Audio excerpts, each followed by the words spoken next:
Officer. Taylor was a vulnerable child in local authority care in Glasgow, and she should have been protected, but she was preyed upon by grooming gangs. Last night, she wrote to John Swinney, telling him that she and her friends were plied with alcohol and drugs and sexually abused by at least 10 Pakistani men.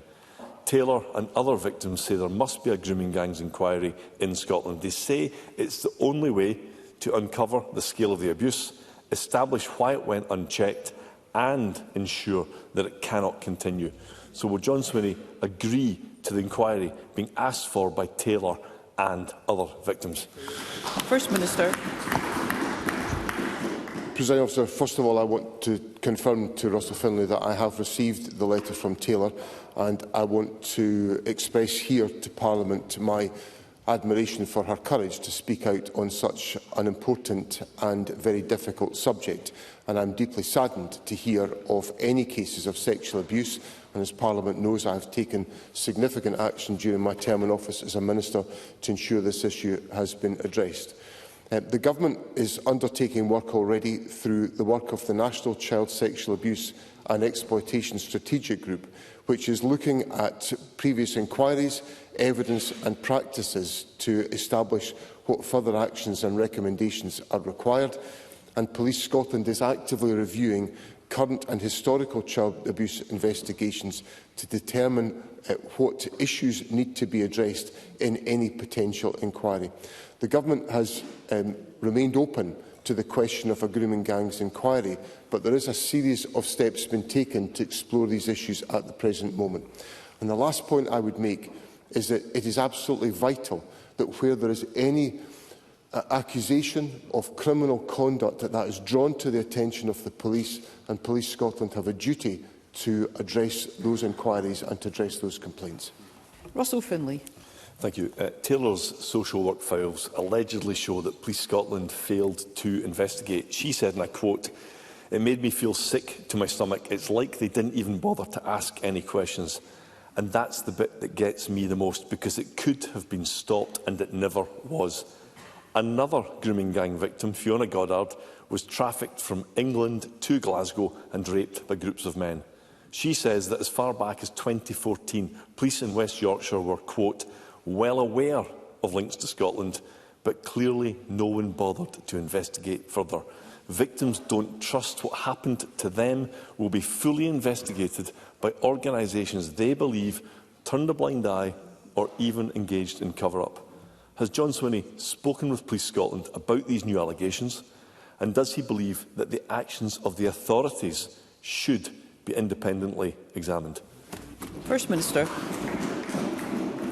Presiding Officer, in relation to the case of Taylor, I understand from comments that have been made by Police Scotland that the police have set out, and I'll read to Parliament the comment from Police Scotland. A complaint about the police was received in September 2025. The complainer was spoken to, and we confirmed information had been passed to us. But since no report was made to police in reference to any crime, this complaint did not fit the criteria as a complaint about the police. The complainer was advised she should make a report to police if she had been a victim of a crime. The complainer confirmed she was happy to have the complaint closed with this advice. Now, I put that on the record simply to say that it is absolutely vital in any circumstance where anybody believes they have been the victim of a sexual crime that they come forward to the police and make that complaint. And I would, and certainly my view, my expectation as First Minister would be that that would be taken deadly seriously by the police and investigated. Now, in relation to the question of trust about how these matters are handled, we've seen examples where there have been extensive prosecutions for sexual conduct and sexual misconduct in Scotland, sexual abuse, childhood sexual abuse. There have been a whole range of prosecutions taken forward successfully by the police, obviously taken forward by the Crown, which are determined to address the very serious issues that Mr Findlay puts to me. And I hope that gives victims of these crimes confidence that if they come forward, their concerns will be properly and fully investigated by Police Scotland, which would be my expectation as First Minister. Russell Findlay.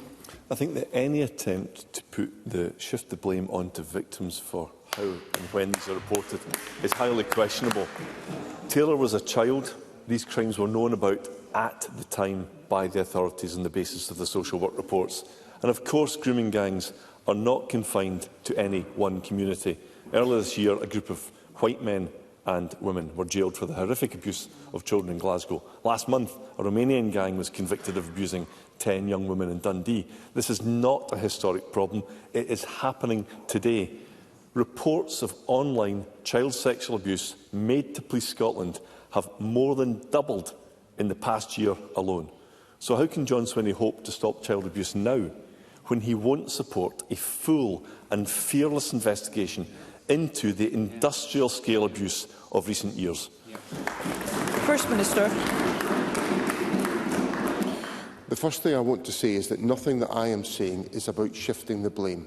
And I say that respectfully to Parliament, but I'm simply putting on the record factual information that's been provided to me by Police Scotland. Now, in relation to the question of... my parliamentary record demonstrates that I am prepared to ensure that significant efforts are made to address abusive conduct in our society. The Scottish Child Abuse Inquiry was sponsored under my leadership as Education Secretary and Deputy First Minister for many years, and it does vital work in making sure that the voices of victims are heard loud and clear in our society.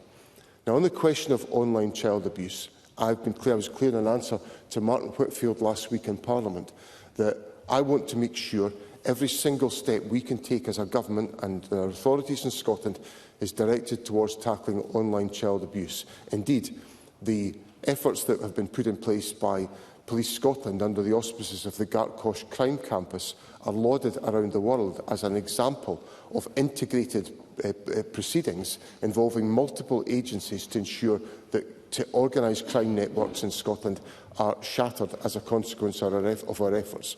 So I assure Mr Findlay of our determination to do all of that activity, but also to work collaboratively, as I said to Mr Whitfield last week, to ensure that there is a legislative approach in place in the United Kingdom, which is using the powers of the United Kingdom, which don't exist for this Parliament, to tackle the culture of online abuse, which is attacking the very fabric of childhood in Scotland today as a consequence of the lawlessness that has been perpetrated by online agencies.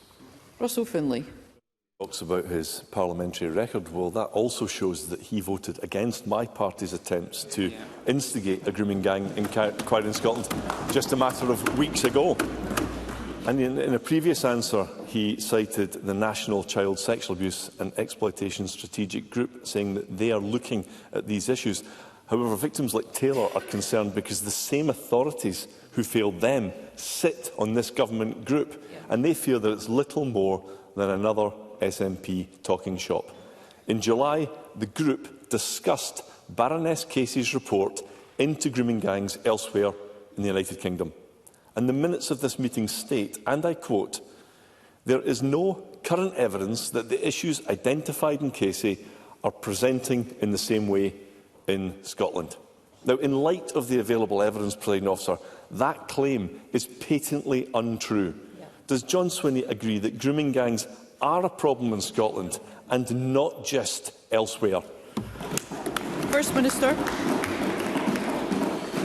Presiding Officer, Mr Findlay is not setting out properly the effect of the amendment that his colleague Liam Kerr put forward during the course of the Victims and Witnesses and Justice Reform Scotland Bill.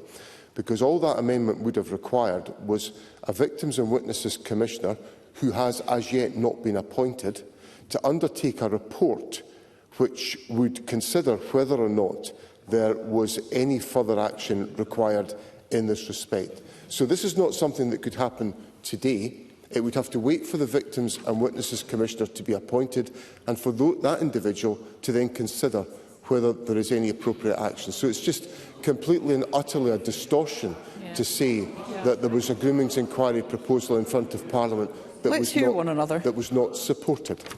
Now, the reason why I cited the action that I cited at the beginning is that it's action that's happening today. The National Child Sexual Abuse and Exploitation Strategic Group are looking at these questions. Police Scotland is actively reviewing current and historical abuse investigations. So that is happening today in Scotland under the direction of this Scottish Government. We will consider its findings. I reiterate that we remain open to the question of an inquiry on grooming gangs, but what I am satisfied about is that the police will address these issues and that our judicial system will address them too, and we will reflect on whether there is any further scrutiny that's required in the light of those investigations.